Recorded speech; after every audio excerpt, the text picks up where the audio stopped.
Bienvenue dans la méthode JET, le podcast des entrepreneurs qui veulent propulser leur business au niveau supérieur. Formateur, coach ou consultant, je te livre tous mes secrets pour vendre tes services plus chers et trouver plus de clients. N'oublie pas de t'abonner.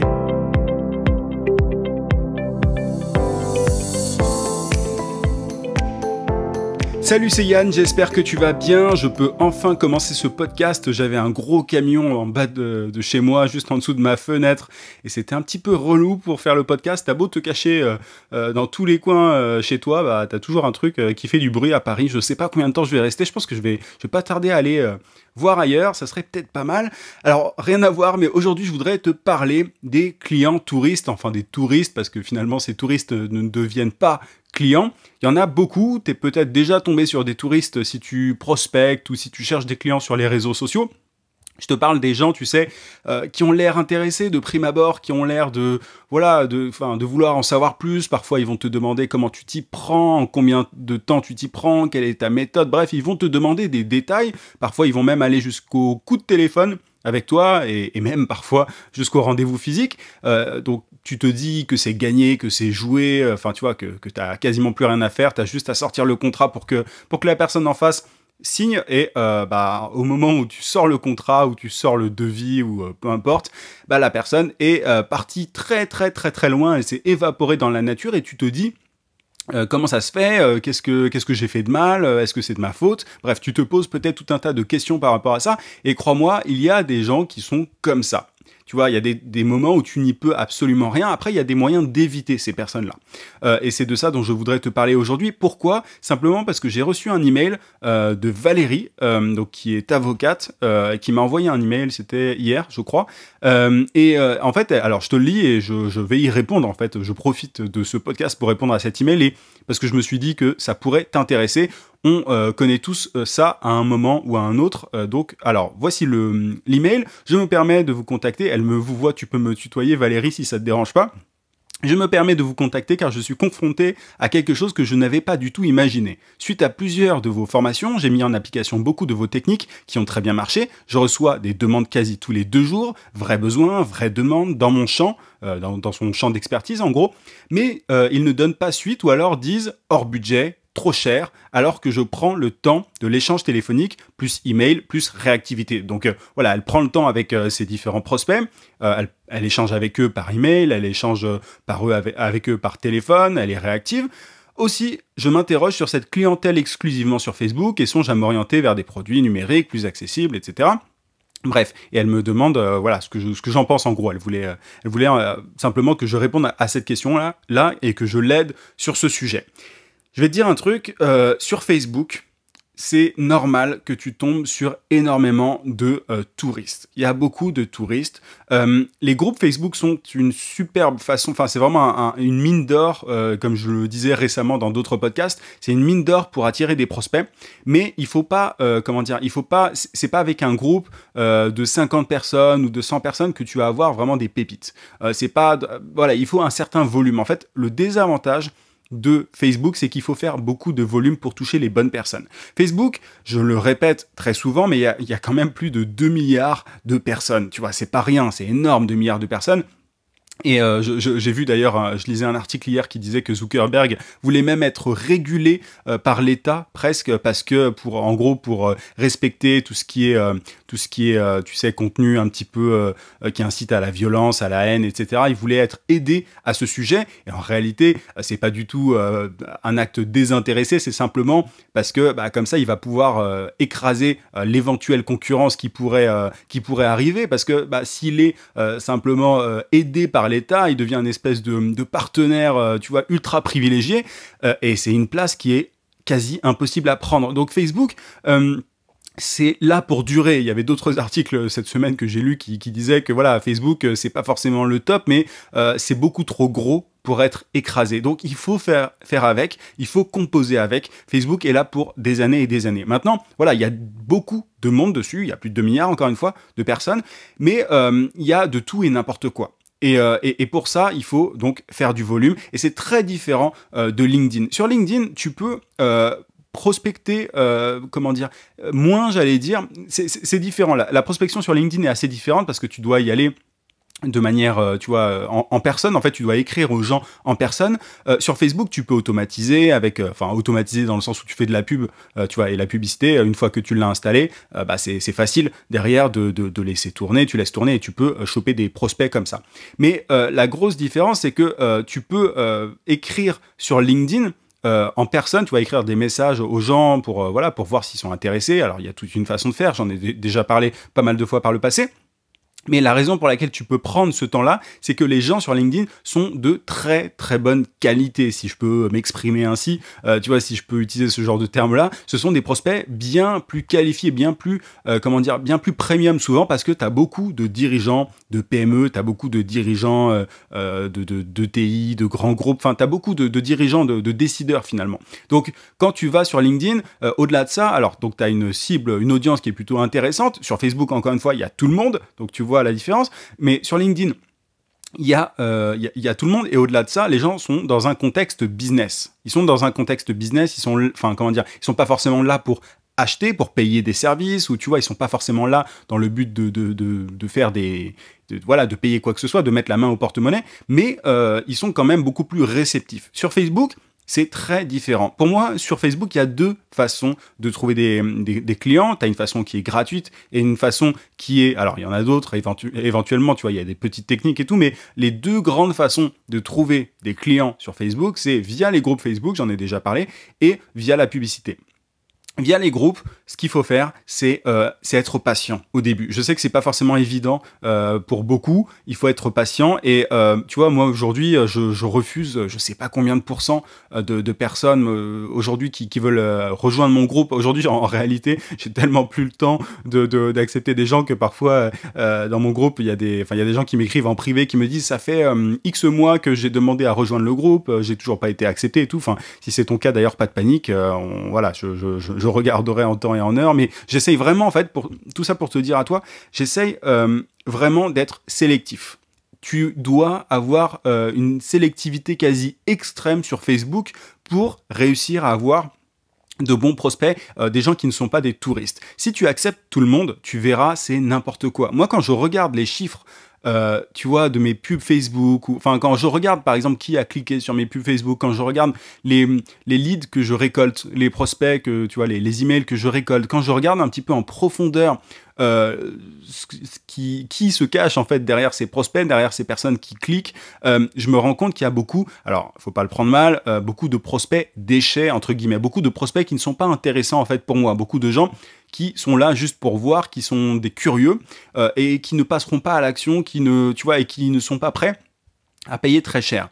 Ça peut en décourager plus d'un, mais la seule chose qu'il faut se dire, c'est qu'il faut faire plus de volume et être très sélectif. Il faut partir du principe que les gens qui veulent rejoindre ton groupe Facebook ou les gens qui cliquent sur tes pubs, si tu fais de la pub sur Facebook, ne sont pas, tu vois, les personnes, comment dire, enfin, il y a qu'un tout petit pourcentage qui sera réellement intéressant pour toi. Vraiment, mais quand je te dis un tout petit pourcentage, c'est vraiment un tout petit pourcentage. Donc, c'est pour ça que...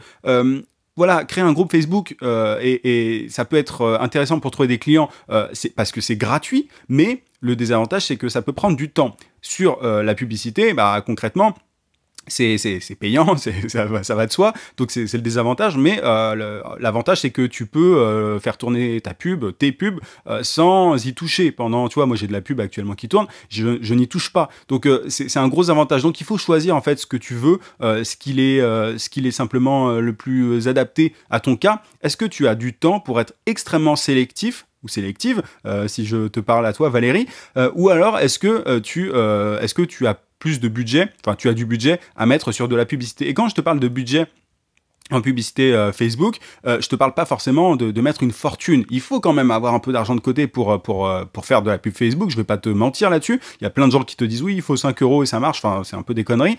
C'est pas comme ça que ça marche. Il faut avoir un petit peu de budget. Mais l'avantage de la pub Facebook, c'est que tu peux finalement faire des petits tests. Tu vois, tu mets un petit peu d'argent sur une pub, tu regardes les résultats et quand ça marche, tu peux mettre plus d'argent. Et il faut être dans cette logique de test. Mais si tu t'arrêtes au groupe Facebook, et c'est très bien, il y a des gens qui, encore une fois, qui gagnent énormément d'argent juste grâce à un groupe Facebook. Moi, je suis un petit peu sur tous les fronts. Moi, je me vois comme un cobaye, tu vois. Moi, je suis un peu un espèce de crash test pour toi. Donc il faut pas s'amuser à faire autant de choses que je fais parce que sinon c'est impossible de s'en sortir. Il faut avoir une organisation assez extrême. Mais tu vois, si tu veux t'arrêter au groupe Facebook, faire que du groupe Facebook pour générer des prospects, il faut vraiment que tu te vois comme un videur de boîte de nuit. Ça, moi j'en ai déjà parlé de cette théorie entre guillemets. Il s'agit simplement de s'assimiler finalement à quelqu'un qui va regarder à l'entrée et qui va se dire voilà, toi oui, toi non. Et tu verras que les non seront bien plus importants que les oui. Enfin, tu vois en boîte de nuit, je sais pas si t'es déjà allé en boîte de nuit, mais pour le coup, dans des boîtes de nuit très sélectes, t'as beaucoup plus de non que de oui, et c'est exactement comme ça que tu dois voir ton groupe Facebook. Et au-delà de ton groupe Facebook, il faut que tu vois ton business comme ça. Ton business, de manière générale, doit être un club privé. Parce que tu as intérêt à facturer des services premium, à faire du premium, du haut de gamme, tu vois, et à ne pas brader tes services. Donc, il faut que tu vois ton business comme un club privé. Donc, c'est tout à fait normal, en fait, d'avoir des touristes. C'est tout à fait normal d'avoir des gens qui sont là pour voir. Tu vois, tu peux aussi assimiler ça à des gens qui regardent les vitrines des magasins. Bah, c'est normal, en fait. C'est exactement la même chose, un groupe Facebook. C'est que tu vas avoir des gens qui vont voir la vitrine. Donc, et la vitrine, en l'occurrence, c'est quoi? C'est simplement ta photo de couverture. Et ton accroche, ta photo, enfin tes différentes photos, mais tu vois, c'est simplement ce que tu vois avant d'entrer dans le groupe Facebook. Tu te dis ah tiens c'est intéressant, ça me parle. Enfin tu vois, moi j'ai un groupe qui s'appelle Freelance Elite. Bah tu te dis ah bah tiens c'est intéressant, je suis freelance, j'aimerais bien aussi faire partie de l'élite. C'est un peu comme ça pour ça que je l'ai créé ce groupe-là. Donc tu essayes d'intégrer le groupe et derrière bah tu vas être accepté ou pas. Et moi ce que j'ai fait pour bien filtrer, c'est poser des questions extrêmement précises, et si la personne ne répond pas vraiment comme moi j'aimerais qu'elle réponde, je ne l'accepte pas. Si la personne, et ça c'est une astuce aussi sur Facebook, sur les groupes Facebook, si la personne n'a pas de photo de profil, ne l'accepte pas, parce que souvent ce sont des gens qui créent parfois des faux comptes. Si la personne met un point, ça vraiment les questions quand tu crées un groupe Facebook pour filtrer, c'est super important. Si quelqu'un met un point à une de tes questions, tu sais, ou un slash, enfin une barre, ou bref, ne répond pas à ta question entièrement, ou essaye d'éviter la question et se dit que c'est un robot qui va regarder derrière, enfin qui va checker s'il y a des réponses et qu'il peut peut-être passer sans répondre, il faut que tu refuses la personne, tu vois, que tu refuses la demande d'ajout au groupe. Parce que tu es quasi certaine ou certain que la personne derrière ne sera pas quelqu'un d'intéressant. Quelqu'un qui ne met pas sa photo de profil, c'est pas un client premium. Enfin, ça peut paraître bête dit comme ça, mais t'es quasi sûr que ça ne sera pas un client haut de gamme. Un client sérieux. Un client sérieux, avec l'expérience, ça se voit en fait. Tu peux voir le profil, c'est souvent quelqu'un qui a un profil personnel, qui utilise son vrai profil, qui a une vraie photo de profil, qui n'a pas un dessin animé ou une photo de chat ou je ne sais quoi en photo de profil. C'est quelqu'un qui... Bref, enfin tu vois, mais avec l'expérience, tu vas le voir, et il faut que tu te dises qu'est-ce que j'aimerais que ces personnes répondent quand je pose des questions pour intégrer le groupe. Quelles sont les questions aussi à poser pour pouvoir bien filtrer. C'est essentiel. Et si, encore une fois, tu ne peux pas faire ça et que tu n'as pas le temps, soit tu embauches quelqu'un, tu vois, enfin tu prends un community manager freelance, enfin tu demandes à un community manager freelance ou un assistant virtuel, parce qu'un assistant virtuel, j'en ai déjà parlé il y a pas très longtemps, il me semble, peut totalement, tu vois, s'occuper de la gestion de ton groupe, enfin s'occuper du fait d'accepter ou de refuser des gens dans ton groupe pour pas très cher, parce que c'est pas une tâche, tu vois, particulièrement, enfin c'est important pour ton business, mais c'est pas un truc à haute valeur ajoutée, donc tu peux totalement trouver des assistants virtuels ou un community manager freelance ou quelqu'un qui est prêt à s'en occuper. C'est pas très compliqué. Tu fais une espèce de liste de consignes, tu vois, que la personne doit suivre, et derrière t'as absolument pas à t'en occuper, t'es juste concentré sur la création de contenu, et là tu vas pouvoir, en ayant beaucoup moins de gens, beaucoup moins de touristes, tu vas pouvoir générer plus de prospects intéressants. C'est pas un problème si tu as moins de demandes, tu vois, tu me dis que, enfin là je parle à Valérie, hein, si tu écoutes ce podcast, mais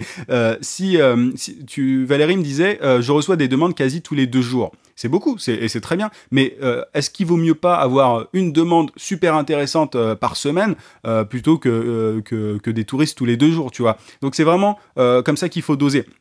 Il faut comprendre que sur Facebook, tu as beaucoup de touristes, il faut faire du volume, donc soit comme ça, enfin tu vois, tu crées du contenu, tu fais beaucoup la promotion de ton groupe Facebook et tu sélectionnes à mort à l'entrée, ou alors tu fais de la pub Facebook et à la fin de ton tunnel de vente, si tu crées un tunnel de vente entier avec ta pub Facebook, là tu vas pouvoir garder la crème de la crème, tu vas pouvoir écrémer beaucoup de gens au fur et à mesure. Mais voilà, c'est vraiment un choix, est-ce que tu as du temps ou est-ce que tu as de l'argent? Quand je dis de l'argent, encore une fois, pour faire de la pub, c'est pas forcément une fortune, mais si tu as un petit peu de budget pour tester, voilà, pour tester des pubs, pour faire pour faire des publicités qui font la promotion de tes services. Moi, j'ai sorti une formation, enfin, je l'ai sortie il y a un petit temps déjà, qui s'appelle Cash Machine, mais je vais la retirer de mon catalogue dans très très peu de temps. Elle est, t'as 140 euros offerts, j'arrive jamais à le dire, dessus pendant une courte période de temps. Tu as le lien en description pour vérifier si la promotion est toujours d'actualité, mais dedans je te montre vraiment étape par étape comment